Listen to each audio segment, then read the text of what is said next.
தமிழகத்திலும் தமிழக பொருளாதார வளர்ச்சிக்கும் தமிழக மேம்பாட்டிற்கும் மனிதவள மேம்பாட்டிற்கும்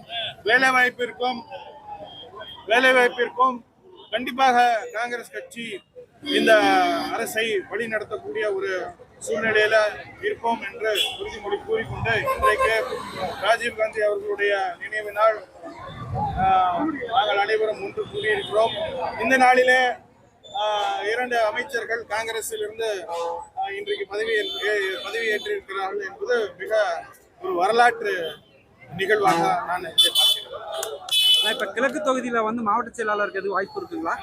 கிழக்கு தொகுதியில இடைத்தேர்தல் கிழக்கு தொகுதியில மாவட்ட செயலாளருக்கு எது வாய்ப்பு இருக்குங்களா?